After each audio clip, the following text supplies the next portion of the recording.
always at the stick. From who's got it better than us to brick by brick. It's always the 49ers way, from off-season to game day. Yeah, we talk back. It's the 49ers Cutback.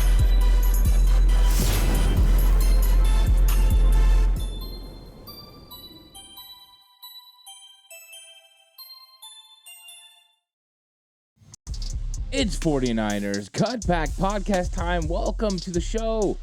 I'm ready to talk about Javon Hargrave, or as I'm going to call him, the grave digger, because that's what he's going to be doing to opposing offenses, is digging a bit of a grave for them.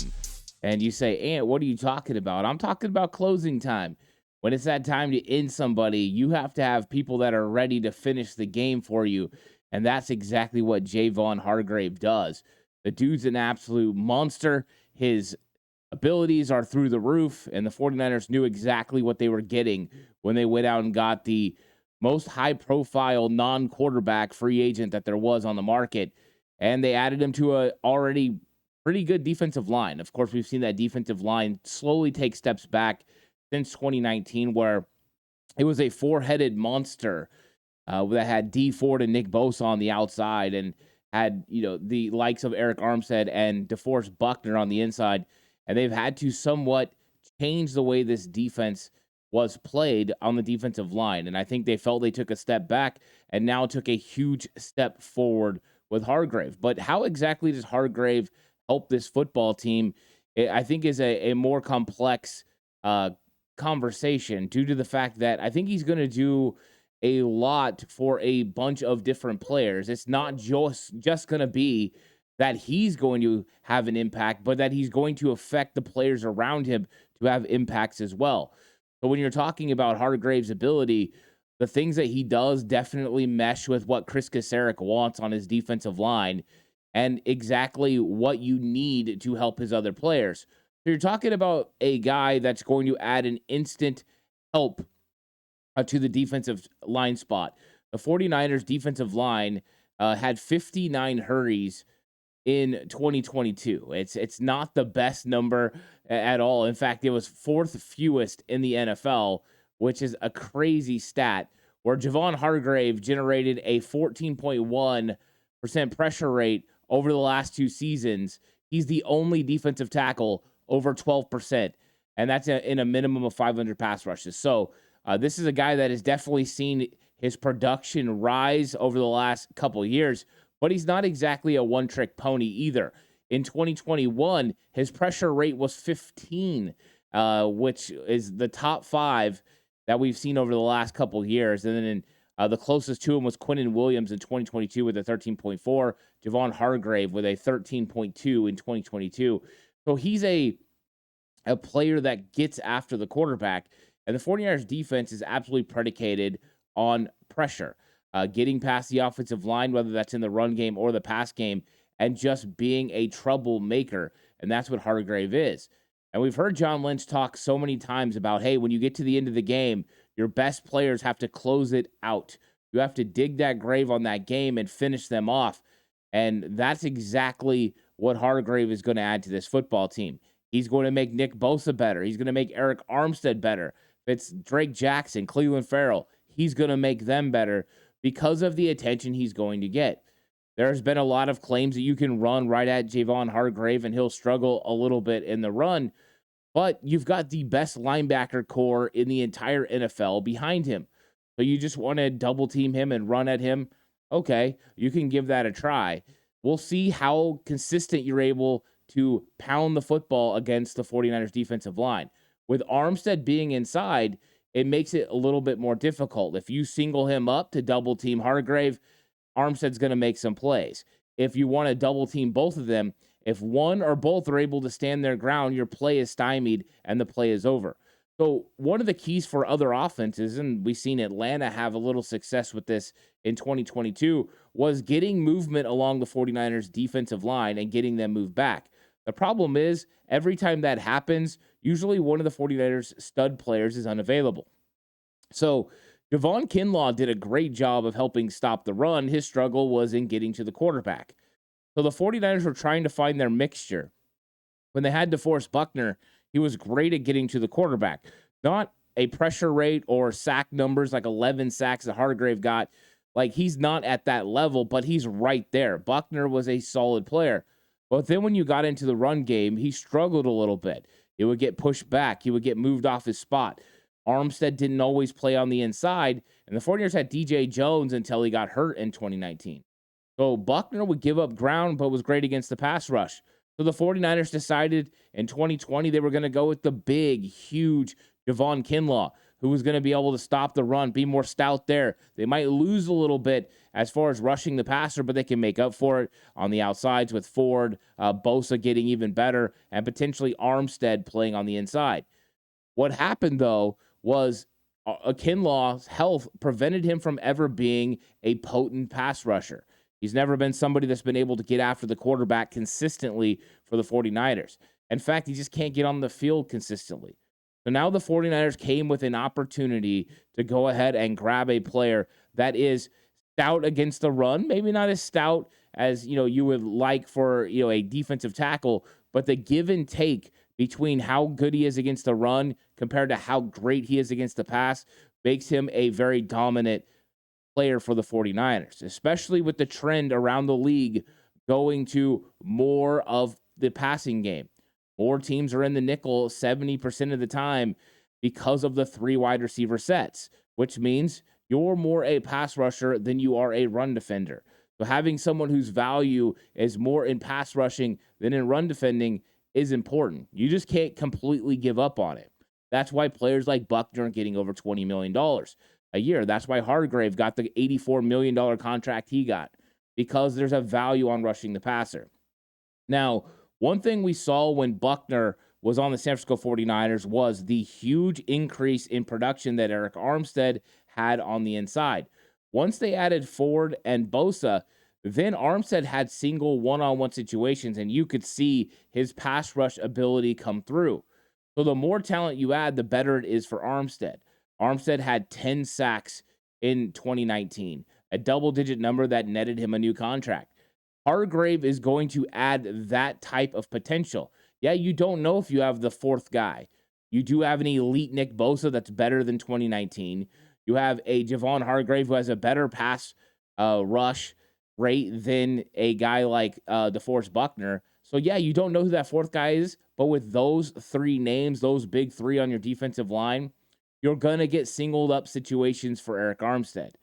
You can't double Hargrave, Bosa, and Armstead and leave your one guy one-on-one, because the 49ers will come up with a nice blitz off the outside and put you in a world of hurt. So what the 49ers do is they're going to have one-on-one matchups for either one of those other guys. So Drake Jackson, Cleveland Farrell, enjoy your one-on-one situations. I hope you win, and thank Hargrave and thank Nick Bosa. And when Arik Armstead gets those opportunities, he has to win in a big way. So what is the smartest way for offenses to try to attack? It's like they said, run at Hargrave. You want to get him moving backwards. You want to tire him out. He's a guy that's played over 700 snaps over the last 2 seasons. The funny thing was, he had a really good 2021 season where he had over 7 sacks, but the snap count was higher than it was in 2022. So in 2022, he had more production on less snaps. I think that type of rotation is very appealing to Javon Hargrave, and also a reason why I think other players on this 49ers defense are going to benefit from having Hargrave on the team. The amount of effort offensive lines are going to have to put into stopping Hargrave, Armstead, Bosa, and Drake Jackson, they're also going to have to worry about Javon Kinlaw, about Kevin Givens, about Kalia Davis. They have a lot of talent in this wave, and he's going to make these players better. Playing behind and changing the role for Javon Kinlaw makes Javon Kinlaw a better player. Hargrave is going to shoulder the weight of the pressure of playing defensive tackle at the highest level here in the NFL. Now Javon Kinlaw gets to be a role player. He gets to be a Hassan Ridgeway, come in and 2 down stop the run. If it's an early down pass situation, he's going to be able to get after the quarterback, but he's not going to be expected to carry the weight of being a top 15 pick. Now he's just going to carry the weight of being a rotational piece who's trying to show everyone he deserves another contract. That's the amount of effort that Hargrave has to give every single play is that all-pro, capable level. And I'm hoping that Kinlaw is going to see that and try to emulate what Hargrave does. To me, Javon Hargrave was the perfect piece for the 49ers to grab. It was a little shocking that they went interior defensive line just because there were so many edge rushers on the outside available, and that's where you traditionally see the sack numbers. But getting another double-digit sack potential player in Javon Hargrave to put alongside Eric Armstead means you have a lot of damage that can be done. Both had over 18 sacks in 2022. If either one of those guys on the inside produces 10 sacks, that would more than make up for the loss of Samson Ebicom and Charles Omenihu. Their sack numbers combined would not equal a double-digit total for one of those interior guys. Now, if you could throw in a similar production to what you got from Omenihu or Ebicom, 4.5 to 5 sacks from a Drake Jackson, a Cleveland Farrell, or a combination of both, and you're going to have a really impactful season. Imagine a season in which Bosa gets over 15 sacks, Armstead gets 10, Hargrave gets 8, and Drake Jackson gets 5. You're getting after the quarterback at a high level. And Hargrave is going to be able to help you close games down. There's 2 players right now that have had pressure rates and hurries and sacks a little bit better than Hargrave. And that's Aaron Donald and that's Chris Jones. Those 2 are the elite in the NFL. And I think it's time Hargrave starts being mentioned in those times. Because we've seen Chris Jones wreck shop in 2019, unfortunately, against the 49ers. And we've seen Aaron Donald get after Joe Burrow in the Super Bowl in 2021. Imagine if Hargrave is that guy at the end of the game. You've got all your attention on Bosa, and Hargrave's the one that gets to the quarterback and gets it done. This is what it's all about. It's about finishing games, and he's going to help. Not only is Hargrave going to help your defensive line be better, he's also going to help your linebackers be better. The same way the linebackers were able to help Hargrave when he's stopping the run, he's also going to make it easier for linebackers to flow freely. Because every time you get a player that has to be double-teamed, it eats up a potential offensive player that can get to the second level. Hargrave and Armstead are going to be able to eat up double teams in the run game and keep Fred Warner, Drake Greenlaw, and Oren Burks completely clean. They're going to be able to flow naturally, find their windows, get upfield, make these tackles. And with their elite speed at the linebacker position and their ability and instincts to get after the runners, I think the 49ers can look at these 2 guys even elevating more, which is crazy to say because all-pro Fred is already playing at some of the highest levels you can play at linebacker. And Drake Greenlaw put himself in the conversation as a top 5 linebacker in this league. The 49ers are going to have even more success from that linebacker group. It also means it speeds up the play clock for the quarterback. Now, all of a sudden, the quarterback has to be worried about, hey, where's my pressure coming from? Not just Bosa over there, depending on where he's lined up, but also where's Hargrave? And if we're slide protecting, they're on the same side, and I'm moving my offensive line that way to account for Hargrave and Bosa, that means I'm sliding away from Eric Armstead and Drake Jackson or Cleveland Farrell. And those guys are now in one-on-one situations, and you're going to have some pressure coming from that backside if you're a right-handed quarterback. The 49ers can now manipulate that. So what that does is speed up the clock of the quarterback and make it easier for your secondary. All of a sudden now it changes the routes that are available. You're going to be able to jump on underneath routes, come off coverage if you're in zone and maybe take care of a crosser or an out pattern or jump routes underneath because you have less time to cover.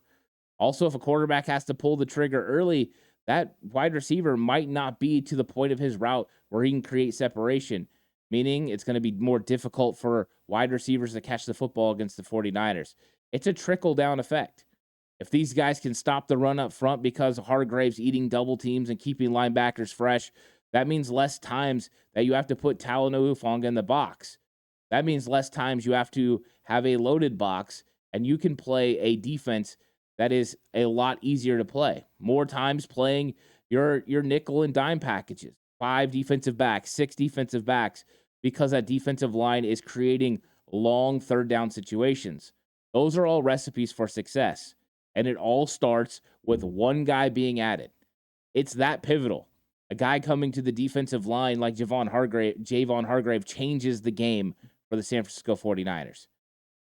Was it what we expected? No. Was it what we needed? Absolutely.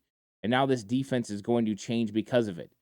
Crazy to say, but even with the losses of Ebukam and Aminihu, this 49ers defensive line got better.